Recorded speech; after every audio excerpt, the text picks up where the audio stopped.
Sairam. Sairam all. Okay.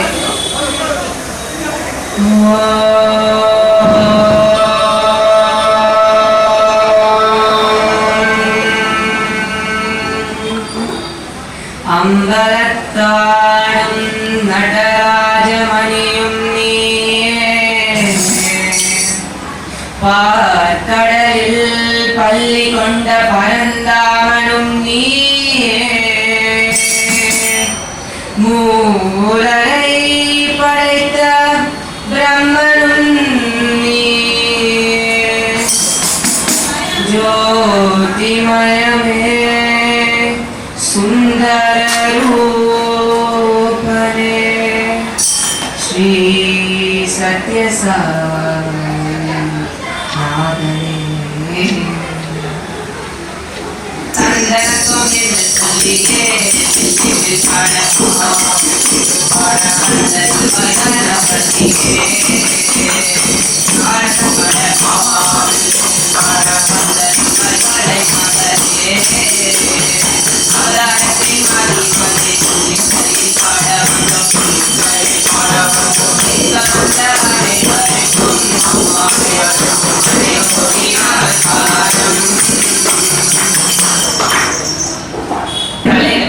இன்றைக்கு முத்தமிழ் கலைகளிலே மூத்த கலையான விழிசேரே நம்ம கலியுக அவதாரத்தை பத்தி தான் பார்க்க போறோம்.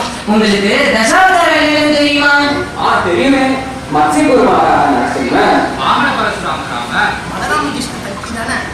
ஆமா, சரியா சொன்னீங்க. அதே 10 அவதாரம் தான்.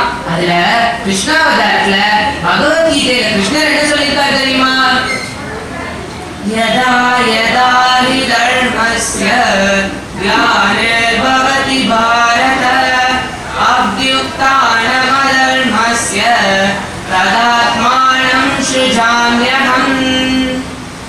இதுல கிருஷ்ணர் எப்பெல்லாம் அதர்மம் தலையெடுத்து நிற்கிறோ அப்ப தர்மத்தை நிலைநாட்டுறதுக்காக பூமியில அவதாரமா வந்து பிறப்பேன்னு சொல்றார். அதே போல கலியுகத்தோட அவதாரம் வந்து பிறந்தாச்சு. உங்களுக்கு தெரியுமா? அப்படியா? கலியுகத்துல அவதாரம் பிறந்தாச்சா? ஆமா, வந்தாரே. உங்களுக்கு தெரியாதா? தெரியாது. நீங்க யார சொல்றீங்க? நான் நம்ம சுவாமி சத்யசாய் பாபாவை தான் சொல்றேன். அப்படியா? அவர் அவதாரமா? ஆமா, கலியுக கடவுள் நம்ம சுவாமி. தெரியாம போச்சு. பரவாயில்ல, போனதெல்லாம் போகட்டும் விடு. அட்லீஸ்ட் நம்ம இப்பவா தெரிஞ்சுக்கிட்டோமே, அதை நினைச்சு சந்தோஷப்படுவோம்.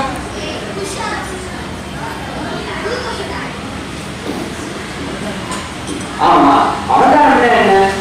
அவதாரம்னா மேலிருந்து கீழே இறங்கி வருது. அதாவது இறைவன் தன் நிலையிலிருந்து இறங்கி பூலோகத்தின் மனிதனாக பிறப்பது. ஆசை போல் அளவு வேண்டும் என்று பகிர்ந்தார். ஆசைத்தாய் இடத்திலே சாய் அமர்ந்தார். நல்லவிதமும் சொர்க்கத்தை நமக்கே தந்தார்.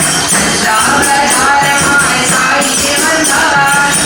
சாகதாரமாய் சாயியே வந்தார்.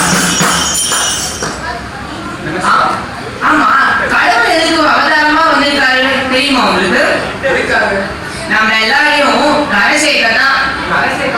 என்ன சொல்றீங்க? நம்ம என்ன ஆமா, நம்ம எல்லாரும் கடல்ல தான் இருக்கோம். சம்சார சாகரம்னு சொல்லக்கூடிய பிறவி பெருங்கடல்ல இருக்கோம். இத பத்தி சுவாமி அவரோட 14 வயசுல பாடின ஃபர்ஸ்ட் பஜனையே சொல்லியிருக்காரு. சுவாமி பாடின ஃபர்ஸ்ட் எங்களுக்கு தெரியும். மானச பஜரே குரு சரணம் குருதர பவசாகர சரணம் குரு மகரா குரு ஜெய் ஜெய் சாயிநாத சத்குரு ஜெய் ஜெய் சாயிநாத சத்குரு ஜெய் ஜெய். கேட்கவே எவ்வளவு அருமையா இருந்தது. பவசாகரம், அதாவது ஓஷன் ஆஃப் லைஃப கிராஸ் பண்றதுக்கு குருவோட பாதத்தை கெட்டியா பிடிச்சிக்கணும்னு சொல்றார். சத்ய சாய் பாதாம்புஜம் பஜரே மானச நிரந்தரம் பஜரே மானச நிரந்தரம். ஆமா, நமக்காக நம்ம சுவாமி என்னெல்லாம் செஞ்சிருக்காருன்னு கொஞ்சம் சொல்றீங்களா? சொல்றேன், கண்டிப்பா சொல்றேன். நம்மளோட ஆன்மீக முன்னேற்றத்துக்காக சத்யசாய் சேவா ஆர்கனைசேஷன் ஒண்ணு ஆரம்பிச்சார். அதுல சேர்ந்து சேவா பண்ண அத்தனை பேருக்கும் எல்லாருக்கும் மோட்சம் கிடைக்கும்னு சொல்றார். ஆஹா ஆஹா ஆஹா. அது மட்டும் இல்ல, அவங்களுக்கு பிறக்க போற குழந்தைங்க, பேர குழந்தைங்க அப்படின்னு வரப்போற 4 தலைமுறையும் நான் பார்த்துப்பேன்னு சொல்றார். மோட்சம்னா சும்மாவா? அவ்வளவு ஈஸியா கிடைக்குமா என்ன? அதுக்குதான் நம்ம சுவாமி நமக்காக 3 வீக் கொடுத்திருக்காரு. Seva, spiritual, education. இதுல சேர்ந்து நம்ம சேவா பண்ணா போதும், ரொம்ப ஈஸியா மோட்சம் கிடைச்சிடும். அடே கேட்க ஒரே ஆனந்தமா இருக்கே. சேவா என்ன? சேவாவின்னா நம்மளால முடிஞ்ச உதவிய மற்றவங்களுக்கு செய்யறது. நாராயண சேவா, அதாவது ஏழைகளுக்கு சாப்பாடு கொடுக்கிறது. அதை நம்ம அன்னதானம் சொல்ல மாட்டோம், நாராயண சேவம் தான் சொல்லுவோம். சாப்பாடு வாங்குறவங்களுக்குள்ள அந்த கடவுளையே, அதாவது அந்த நாராயணையே நம்ம பார்ப்போம். அடுத்து கோசாலை சேவை, பசிகளுக்கெல்லாம் உணவு கொடுக்கிறது. மொபைல் ஹாஸ்பிட்டல் மூலியமா நோயாளிகளுக்கு ஹெல்ப் பண்றது. பார்வை குறைபாடுள்ள குழந்தைகளுக்கெல்லாம் எக்ஸாம் எழுதுறது. அது மட்டும் இல்லாம சம்மர்ல பட்டர் மில்க் டிஸ்ட்ரிபியூட் பண்றது. கோவிலை நல்லா பெருக்கி தொடச்சி சுத்தம் செய்யறது. இந்த மாதிரி பல சேவாக்களை சுயநலமே இல்லாம செய்யறதுதான். அம்மாடியோ, சேவை இவ்வளவு இருக்கா என்ன? ஆமா, இன்னும் நிறைய இருக்கு. சரி, அப்ப ஸ்பிரிச்சுவல் விங்னா என்ன? ஸ்பிரிச்சுவல் விங்னா ஆன்மீக பிரிவு.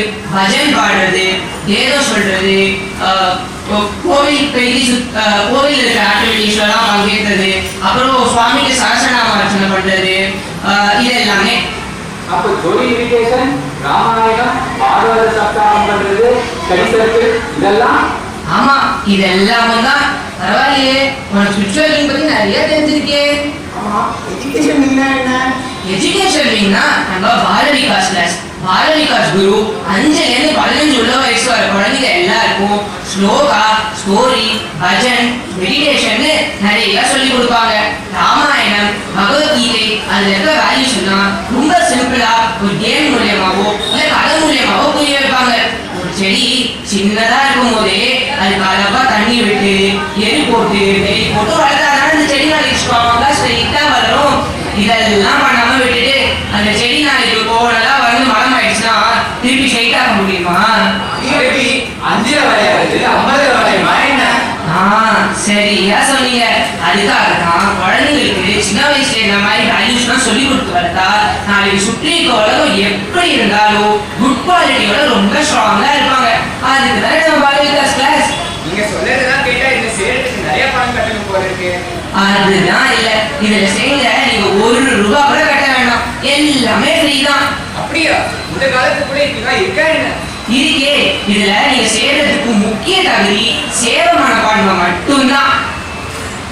ராமசேவை ராமசேவை சாய் சேவை பக்தி ஞான யோகம் நமக்கு சேவை ஹரியுமாக சாரசன்ன சேவை சாயே கண்கண்ட தெய்வமின்று சத்ய சாயே கண்கண்ட தெய்வமின்று சத்ய சாயே.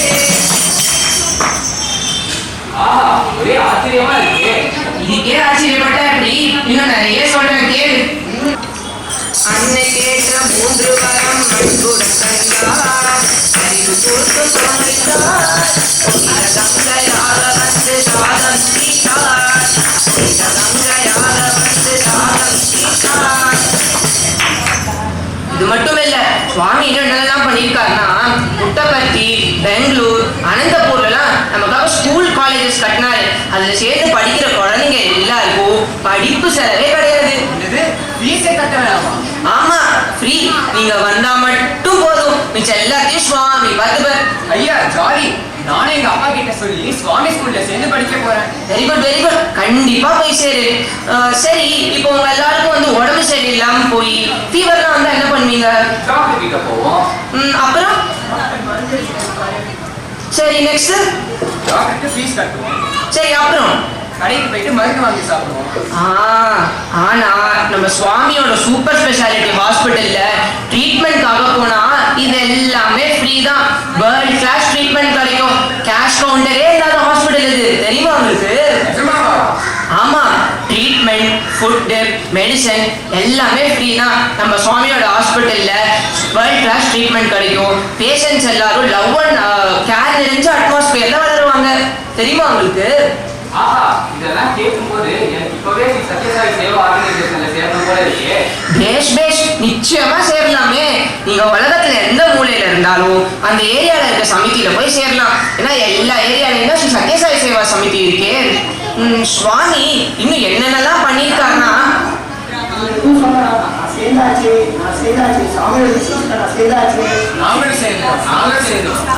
ஆமா, நாங்க எல்லாரும் சுவாமியோட விஷயத்துல சேர்ந்து சேவா பண்ண போறோம். நீங்க எல்லாரும் எப்ப சேர போறீங்க? வாங்க சீக்கிரமே சேருங்க. நம்ம எல்லாரும் ஒன்னா சேர்ந்து சுவாமியோட சேவா பண்ணலாம். சத்யசாயி பாலகா மணிகள் நாங்களே, கல்வி கட்டுயர்ந்த மலர்தனாலே, தரணிக்கும் அமைதியை காத்திருப்போமே, உண்மையான மனதுடனே வாழ்ந்திடுவோமே, உண்மையான மனதுடனே வாழ்ந்திடுவோமே. ஓம் ஓம் ஓம் ஓம் சாயா சொல்லுவோம். ஓம் ஓம் ஓம் ஓம் சாய் வழியே செல்லுவோம். சுவாமி அவரோட 16 வயசு வரைக்கும் லீலைகள் புரிந்தார். மீதி 16 வருடங்கள் மகிமைகள் புரிந்தார். மீதமுள்ள காலம் அனைத்திலும் நமக்காக உபதேசம் செஞ்சார். நம்ம சுவாமியோட லீலைகளையும் மகிமைகளையும் கேட்டு போற்றி புகழ்றோம். அதே போல சுவாமியோட உபதேசம் எல்லாத்தையும் கேட்டு ரொம்ப ஆனந்தப்படுறோம். அவர் காட்ட வழியே நம்ம நடக்கிறோம். அது போல இனிவரும் காலங்களிலும் நம்ம சுவாமியோட உபதேசங்கள் எல்லாம் கேட்டு அவர் காட்டின வழியிலேயே நடப்போம் என்று கூறி வாழியதே பல்லாண்டே காலம் கையிலே காய் சேவா சமிதி வாழியதே சேவாதல சுந்தரல் வாழியதே கஞ்சே நாய் என்பதல் வாழியதே பெரியோருக்கும்